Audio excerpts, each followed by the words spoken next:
शहर की भागम भाग से दूर जंगल के बीचों बीच बने एक 2 कमरे की सरकारी बिल्डिंग में एक तकरीबन 50 साल का आदमी लकड़ी के स्टूल पर बैठा हुआ था। कमरे में बस नाम की ही रोशनी थी, जिसमें बमुश्किल उसका चेहरा दिखाई पड़ रहा था। उसकी आंखों के चारों ओर गहरे काले गड्ढे नजर आ रहे थे। शरीर पर नीले रंग की सरकारी वर्दी और होठों के बीच एक बीड़ी दबी हुई थी। शून्य की ओर ताकते हुए वो लगातार बीड़ी के कश ले रहा था। अचानक ही उस वीरान पड़े कमरे में एक हलचल हुई और एक 22-25 साल का नौजवान धीरज कमरे में दाखिल हुआ। नमस्ते। मैं धीरज हूँ। सफाई के लिए मेरी यहाँ पोस्टिंग हुई है। जगह तो बहुत ही खराब हालत में है। पहले कोई सफाई वाला था ही नहीं क्या? ओए, यहाँ किसी सफाई वाले की जरूरत नहीं है, समझा? निकल जा यहाँ से। इस मुर्दा घर का चौकीदार भी मैं सफाई वाला भी मैं। तुझे किसने बोला यहाँ आने को? जी, किसी ने नहीं बोला। मेरी नई जॉब लगी है, पहली पोस्टिंग यहाँ मिली।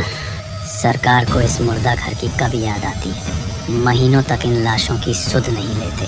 अरे बाप रे, यहाँ तो बहुत बदबू आ रही है। आप कैसे रहते हो इस माहौल में? तुझे भी आदत पड़ जाएगी। बीड़ी पिएगा? नहीं भाई, मैं बीड़ी नहीं पीता। धीरज ने जैसे ही मना किया, धीरज की बात सुनकर रामलाल ने उसकी ओर देखा, फीकी सी मुस्कान दी और फिर से बीड़ी के कश लेने लगा। ये जगह कुछ अजीब सी थी। हर तरफ दुर्गंध और गंदगी फैली हुई थी। उस मुर्दा घर से इतनी गंदी बदबू आ रही थी कि धीरज के लिए वहां रुकना बहुत मुश्किल हो रहा था। उसे ऐसा लग रहा था जैसे सांस भी अटक अटक कर आ रही हो। लेकिन उसका काम था इस मुर्दा घर की सफाई करना, इसलिए नाक पर रुमाल बांधकर वो अंदर वाले कमरे का दरवाजा खोलकर भीतर दाखिल हो गया। ये एक अंधेरा और ठंडा कमरा था। लाशों को सड़ने से बचाने के लिए वहां ठंडक रखी गई थी। अंदर स्टील के दराजों में डेड बॉडीज रखी हुई थी। जैसे ही धीरज ने कमरे में कदम रखा, दरवाजा अचानक तेज आवाज के साथ अपने आप बंद हो गया। धीरज का रोम रोम डर से कांपने लगा। उसे ऐसा लग रहा था मानो इस अंधेरे कमरे में दराजों में बंद लाशें अभी उठ खड़ी होंगी और उसके सामने आ जाएंगी। खुद को संभालते हुए धीरज ने जल्दी जल्दी फर्श पर पोछा मारा और बाहर जाने लगा। लेकिन जब उसने वहां लगे लोहे के दरवाजे को खोलने की कोशिश की तो वो अपनी जगह से हिला ही नहीं। डर के मारे धीरज पसीने से तरबतर हो गया। सूखते हलक से वो जोर जोर से दरवाजे को पीटने लगा, मगर जंग लगा। वो दरवाजा मानो अपनी जगह पर जम सा गया था। काफी देर तक दरवाजा पीटने के बाद वो थक कर वहीं बैठ गया। तभी अचानक उसे अंधेरे में किसी के जूतों की चरमराहट सुनाई दी, जैसे कोई उसकी ओर बढ़ रहा हो। ये अंधेरा सुनसान मुर्दों से भरा कमरा था। ऐसे कमरे में किसी के कदमों की आहट सुनकर धीरज की रूह कांप उठी। उसका दिल जोर जोर से धड़क रहा था।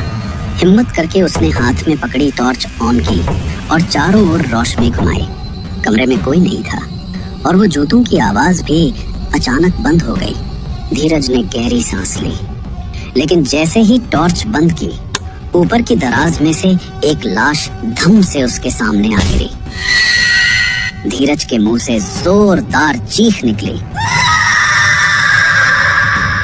और वो बुरी तरह कांपने लगा। कांपते हाथों से उसने टॉर्च उस लाश पर डाली तो सामने का नजारा देख उसके होश उड़ गए। लाश की हालत बहुत खराब थी। ऐसा लग रहा था मानो किसी जंगली जानवर ने उसे नोच खाया हो। सामने का दृश्य देखकर धीरज का सर चकरा गया। अब एक पल भी उस मुर्दा घर में ठहरना उसके लिए मुश्किल था, इसलिए पूरी ताकत से वो चिल्लाया, रामलाल भैया, बचा लो मुझे। रामलाल का नाम लेते ही कुछ देर बाद दरवाजा चरमराते हुए खुल जाता है। धीरज हांफता हुआ बाहर निकलता है। भैया, ये कैसी जगह है? अभी अभी मैंने देखा अंदर एक लाश थी और उस लाश को किसी जानवर ने नोच रखा था। ओए, दिमाग मत खराब कर। ये मुर्दा घर है, जंगल नहीं। यहाँ लाश को कौन खा जाएगा? तू ज्यादा दिमाग मत दौड़ा। और सुन, आगे से सफाई करने के लिए उधर मत जाना। भैया मेरी बात मान लो, मैं सच बोल रहा हूँ, आप खुद देख लो अंदर जाकर। इतना कहकर धीरज जैसे ही टॉर्च उस लाश की ओर करता है तो देखता है वहां ना कोई लाश है, ना खून का कोई दाग धब्बा। होता है, नए नए होना भी, इसलिए कह रहा हूँ दूर ही रहा कर। धीरज बाहर आ गया था, लेकिन अब उसके मन में डर बैठ गया था, इसलिए अब हर छोटी आहट पर उसका दिल धक धक करने लगता। मुर्दा घर का चौकीदार रामलाल पूरा दिन दीवार से सिर टिकाए एक के बाद दूसरी बीड़ी पीता रहता था। ना वो कोई बात करता, ना ही कुछ खाता पीता। धीरज को यहाँ आए 4 दिन बीत चुके थे, लेकिन ये 4 दिन उसके लिए मानो 4 साल की तरह लग रहे थे। भैया कुछ खाओगे? मैं खाना लाया था। धीरज की बात सुनकर रामलाल ने एक नजर उसकी ओर देखा और फिर से बीड़ी के कश लेने लगा। धीरज ने गौर से रामलाल के चेहरे की ओर देखा। वो बीड़ी पीते हुए धीमी आवाज में कुछ बड़बड़ा रहा था, जो धीरज की समझ के बाहर था। धीरज चाहकर भी रामलाल को समझ नहीं पा रहा था। कैसे कोई आदमी पूरा दिन बिना खाए पिए, बिना एक भी शब्द बोले, सिर्फ बीड़ी पीते हुए बिता सकता है? क्या रामलाल लाशों के बीच रहते रहते खुद भी एक जिंदा लाश बन गया है, या उसका कोई डरावना अतीत है जिसने उसे ऐसा संवेदनहीन बना दिया? धीरज अक्सर रामलाल को देखकर तरह तरह की बातें सोचता, लेकिन रामलाल वो उसकी तरफ नजर तक उठा कर न देखता। शाम को 6 बजे। मैं घर जा रहा हूँ। आप रात में भी यही रहते हैं क्या? मेरा मतलब है, मैंने कभी आपको कहीं जाते नहीं देखा। तुम जाओ, अंधेरा होने वाला है। धीरज अपनी मोटरसाइकिल पर बैठकर वहां से निकल गया था। तभी उसे गांव का मुखिया नजर आता है। नए आए हो क्या इस गांव में? पहले कभी नहीं देखा तुम्हें यहाँ। वो मैं कब्रिस्तान के पास वाले मुर्दा घर में काम करता हूँ। जी हाँ, गांव में नया आया हूँ। क्या? मेरी सलाह मानो, छोड़ दो वहाँ का काम, क्योंकि वो जगह ठीक नहीं है। वहाँ काम करने वाले लोग हफ्ते 10 दिन से ज्यादा टिक नहीं पाते। नौकरी छोड़कर कहीं भाग जाते हैं, किसी को पता नहीं लगता। और वैसे भी वो लावारिस मुर्दा घर है, कोई सुध लेने नहीं आता उन लाशों की, सड़ती रहती हैं वहीं। अगर कोई बीमारी लग गई तो जवानी में ही जिंदगी खराब हो जाएगी तुम्हारी। ऐसी बात नहीं है मुखिया जी, मैं अकेला नहीं हूँ, वहाँ चौकीदार काका भी तो है ना। और ये नौकरी मेरी जरूरत और मजबूरी दोनों है, मैं नौकरी तो नहीं छोड़ सकता। अगले दिन सुबह जब धीरज मुर्दा घर पहुंचा तो देखा रामलाल अभी भी अपने स्टूल पर बैठा बीड़ी पी रहा था। मुर्दा घर में ऐसा कोई काम तो था नहीं, इसीलिए धीरज के लिए पूरा दिन बिताना बहुत कठिन हो जाता था। रामलाल भी जैसे किसी और ही दुनिया में खोया रहता था। धीरज के बात करने पर भी वो उसकी बातों का जवाब ना के बराबर ही देता था, जिसके कारण धीरज ने अब उससे कुछ भी कहना बंद कर दिया था। लेकिन उसने महसूस किया था वो अकेले में हर समय कुछ बड़बड़ाता रहता है। धीरज ने रामलाल की तरफ देखा और धीरे से कहा कि वो थोड़ी देर में खाना खाकर वापस आ जाएगा। रामलाल ने बिना कुछ बोले बस गर्दन हिलाकर हामी भर दी। धीरज वहां से गांव की तरफ निकल गया था। 2 घंटे बाद जब वो लौटा तो देखा आज रामलाल अपनी जगह पर नहीं था। ये रामलाल कहाँ गए? धीरज दबे पांव अंदर लाश वाले कमरे के दरवाजे तक गया। वहां से आ रही आवाजें सुनकर उसकी धड़कनें तेज हो गईं। अंदर से रामलाल के किसी के साथ जोर जोर से बातें करने और हंसने की आवाज आ रही थी। ऐसा लग रहा था मानो कोई रामलाल का जानने वाला अंदर बैठा है, जिसके साथ वो दिल खोल कर बातें कर रहा है। धीरज ने दरवाजा खोलकर अंदर झांक कर देखा। रामलाल एक लाश के पास बैठा बातें कर रहा था। धीरज अब पसीने से लथपथ हो चुका था। तेज कदमों से वो वापस बाहर वाले कमरे में आता है और धम से अपनी कुर्सी पर बैठ जाता है। उस रोज धीरज के लिए शाम तक वहां रुक पाना बहुत कठिन हो रहा था। शाम को 5 बजे ही वो घर के लिए निकल गया था। धीरज घर तो लौट आया था, लेकिन जो कुछ भी आज उसने अपनी आंखों से देखा था वो रह रह कर उसकी नजरों के सामने आ रहा था। पहले वो अधखाई लाश का उसके सामने आना और फिर अचानक गायब हो जाना, फिर रामलाल का इस तरह अपनी दुनिया में खोया रहना। मुखिया की बात कि लोग मुर्दा घर से अचानक गायब हो जाते हैं, और अब रामलाल को लाशों से बातें करते देखना। सैकड़ों सवाल धीरज के दिमाग में उथल पुथल मचाए हुए थे। धीरज इतना तो समझ ही चुका था कि इस मुर्दा घर में जो कुछ भी हो रहा है उसका राज रामलाल बहुत अच्छी तरह से जानता है। देर रात तक धीरज किसी पहेली में उलझा रहता है और फिर अचानक अपने बिस्तर से उठ खड़ा होता है। बस बहुत डर लिया मैंने। अब उस रामलाल को बताना ही होगा कि इस मुर्दा घर में आखिर चल क्या रहा है। आखिर किसी को तो आंखों में आंखें डालकर सवाल जवाब करना ही होगा ना। ऐसे नजरें फेर कर वो इन सवालों से बच नहीं सकता। धीरज का खून खौल रहा था। उसने अपनी बाइक उठाई और तेज रफ्तार से भगाते हुए मुर्दा घर पहुंच गया।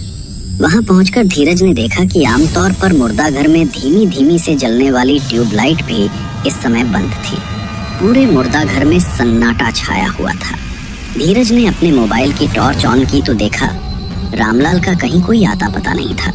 बाहर वाला कमरा पूरी तरह से खाली था। तभी उसकी नजर मुर्दा घर की एंट्री रजिस्टर की ओर गई। उसने रजिस्टर खोला तो पाया मुर्दा घर के अंदर सिर्फ 3 लाशों की एंट्री है। रजिस्टर देखकर धीरज का दिमाग अब और भी ज्यादा चकराने लगा। ऐसा कैसे हो सकता है? सरकारी आंकड़ों के हिसाब से तो इस मुर्दा घर में सिर्फ 3 लाशें हैं, जबकि मैंने खुद अपनी आंखों से अंदर 6 दराज लाशों से भरे हुए देखे हैं। अगर यहाँ पर सिर्फ 3 लाशों की ही एंट्री हुई है तो ये बाकी की 3 लाशें किसकी हैं? धीरज के सामने एक के बाद एक नए प्रश्न इकट्ठे होते जा रहे थे, जिनका जवाब बस एक इंसान के पास था और वो था रामलाल। धीरज ने लाश रखने वाला फ्रीजर रूम का दरवाजा खोला और दंदनाते हुए अंदर दाखिल हो गया।